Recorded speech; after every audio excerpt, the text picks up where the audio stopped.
Thank you very much. The leadership of the chamber and the leadership of the EFF. We have a deputy president of the EFF here. And the national...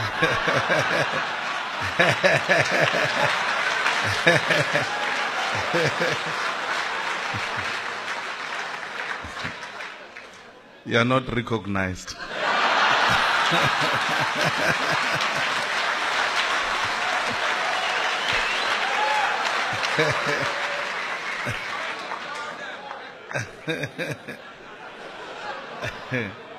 We have our national chairperson here and members of parliament from the economic freedom fighters. Well, I thought I was not going to say anything until you said there is a difference between us, because as you were coming, Mr. Santa, I was very happy that we are almost there. We're finding each other, but I realize no, your understanding of economic freedom, it's completely different from ours, because yours, it's a promotion of free market and neoliberal policies, and we are giving economic freedom the leftist radical interpretation, which means, amongst others, that the land, the banks, the natural resources, and strategic sectors of the economy should be in the hands of the people. We agree that we need to create an equality in this country, but that equality is not going to be achieved until there is a decisive state intervention. Because those who are at an advanced stage are beneficiaries of a state that protected them, are beneficiaries of a state that gave them opportunities to the exclusion of black people. And therefore, to create an impression that black people should make it on their own without state intervention, it's unrealistic and unacceptable. The state must take a deliberate decision to nationalize the land and distribute it for equal use for everyone. The state has passed a law in this country that willing buyer, willing seller. Even if people want to buy the land, if there is no willing seller, will never own a piece of land. It doesn't matter how much money we get from wherever, God knows, and then we come here and say we want to buy a piece of land in Stellenbosch. If there is no willing seller, will not buy that land. Therefore, even when we have money, we'll still not own a piece of land in our own country. So we have to get a situation where the land is owned by the state and is given to all of us, black and white. Because 80% of landowners in this country are white people. Yet 80% of the population is black people. It's unacceptable. We have to have this debate, and that's why you call us controversial and all sorts of names, because you are refusing to listen to the truth. And anyone who speaks the truth is an unacceptable person in society. And we're not saying this truth in a violent way. We're saying it openly in a frank manner. 80% of the, almost 10% of the population owns the land. And without the land, we are nothing. That's why what followed 1652 was land dispossession. Because you knew that with the land, you have everything. You've got mineral resources, you've got natural resources, and you can do anything. So we remain a conquered nation. We remain a conquered nation. And like you said in 1987, Mr. Santa, that negotiations must go on, parties must talk, And then thereafter, business must continue. Business is continuing as you predicted in 1987. Exactly what you said. Apartheid economy is still continuing. Because when you went to the table, when business negotiated with the former liberation movement, you made certain things very clear. You are not prepared to surrender the land. You are not prepared to surrender the economy. You told them you can have a black president, but you are not going to do anything with our property ownership. When the liberation started in South Africa, it was not about voting. Voting was by the way.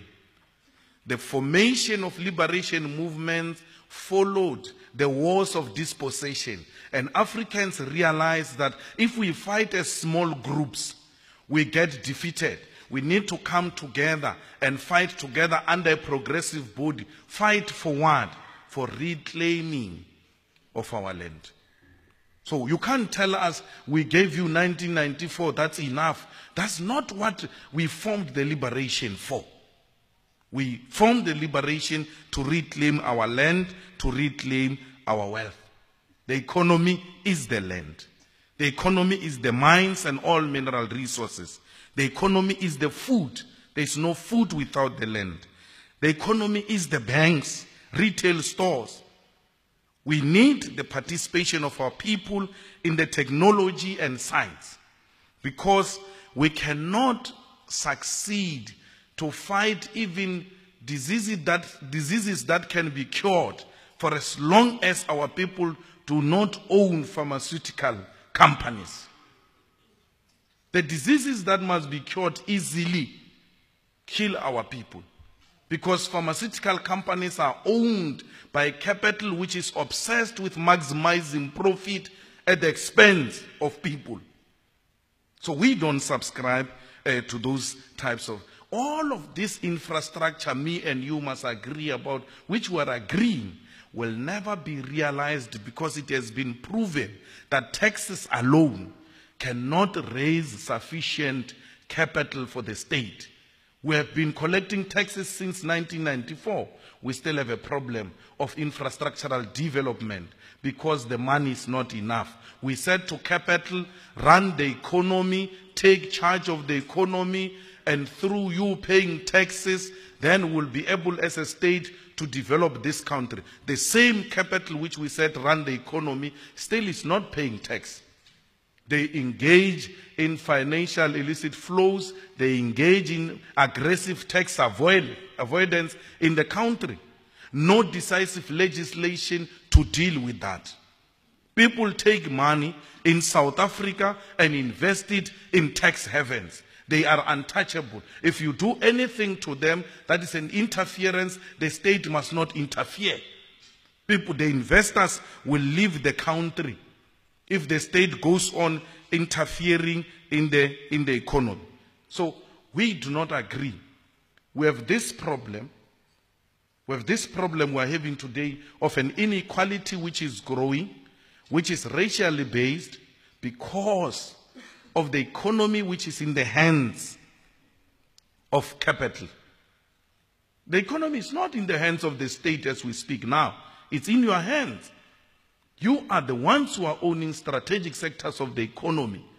And therefore, if anything that is in the hands of private sector is so excellent and successful, why is Africa not successful? Because the economy of Africa is not in the hands of socialist state or communist state. It's private owned. If capitalism worked for America and Europe, capitalism has not worked for Africa. Africa has not failed because of because of communist or socialist economic policies. It failed because the multinational and capitalists come and milk our resources, exploit our resources, and leave this continent without anything. So we do not agree. So a solution, which is very clear in the hands of the EFF, is that we need the expropriation of land without compensation. And people say that is extreme, that is unacceptable. Land was taken through black genocide. We're not talking white genocide. We're talking legislation passed through parliament, democratic parliament, which will say the state is the owner of the land and the land shall be allocated to people who have indicated clearly what they want to do with this land. And whether what they want to do, it is in the public interest and purpose. Because there are a lot of pieces of land all over the continent. They are idling. Some of them are even foreign owned. Yet black people live in congested environments. They do not own a piece of land. When they try to occupy the land next to them, no, that land has been rezoned, is owned by some fellow in London. We live like pigs. In Alexander, in Langa, here, everywhere else, we have no land. And that is the first thing we need to do. Expropriate the land so that we bring back the dignity of our people. There is no one who can have dignity and confidence if you do not own a piece of property. You remain a subject of those who own the means of production. We are tired of being subjects. We want to own. So we are of a view that even the mines, the banks, must be in the state ownership. But what do you do in a South African economy where already these things are in the hands of capital? You must establish your own bank as a state. To compete the existing banks, you must establish your own state-owned mining company. You must establish your own pharmaceutical company. So and by doing that, we do not shut down private ownership. The private ownership must coexist with state ownership, but the state must be the owner and the controller of such strategic sectors of the economy. Somebody is going to shout from the back and say the state is incompetent, and everywhere else where the state is found, things do not run properly. It's not true. It's not true. I'm prepared to take you on, because American Army is not private owned. It's a state owned. It's the biggest employer in the whole world. American Army is one of the best state-owned companies. This GPS you are talking about is a GPS that is produced by a state-owned company called American Army. This internet you have is produced by a state-owned company called American Army. So we must not be misled that everything else state-owned is inherently corrupt and therefore it will collapse. Even the private sector has got the same problem. The private sector, if we go to Joburg High Court here, there are private companies being liquidated every day. So it's not true that everything else owned by private sector is inherently progressive. We all have weaknesses. Yes, come back home. SAA, who said SAA never produced profit before? The SAA produced profit before until the current government messed it up. So it's not because the SAA as a state-owned company is inherently incompetent. You need a corrupt-free government which will deploy the best men and women for the job to run state institutions and not to deploy friends.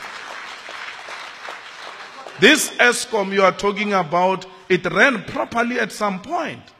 And what is good about the whole thing is that there are some lessons we can learn from apartheid, because these things were state-owned under apartheid.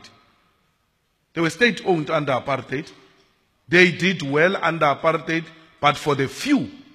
So we have to learn and say, instead of deploying cadres and party loyalists, let us get the best people to come and do the job. Now, we have a situation in a country where most of the state-run institutions did well before, and as a result of the current corrupt leadership, they are collapsing. They are collapsing, and therefore we must not say because there is an incapable leadership, state institutions will inherently not do well. I mean, we can give many examples. Singapore is one of the countries with state-owned enterprises which are contributing decisively to the economy. So we saying here in South Africa, anything that is going to help us, it is a state intervention in partnership with private sector to run a successful economy. Anyway, as you were shouting at the back, I was not shocked because I don't raise comfortable things. I must touch the nerve. And I don't get easily shaken, whether by sober or half sober people. I have no problem at all. No one get to scare me. I express myself anywhere free, without any fear or any intention of begging relationships. I'm here to articulate the EFF policy. You like it or not, it doesn't matter. We are happy that the Cape Chamber invited us, not because we share anything, but because we can exchange ideas. What is going to make South Africa work? What is going to make South Africa work is platforms like this, where we sit together and exchange ideas, sometimes in a robust manner, because it is good for our democracy. We cannot just sit in our comfort zones and not talk to each other. We have to talk to one another, sometimes uncomfortable as it might be.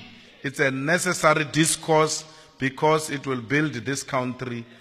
That's Madiba's legacy, the ability to talk to those you even disagree with. That's where we come from, and we believe that with this type of intervention, South Africa will be a better place. We've noted all those international developments, and even when it was nice time internationally, we were still doing bad, not because of the global economy, but because of the policies which were agreed to during the sunset clauses. We need the sunrise clauses. Thank you.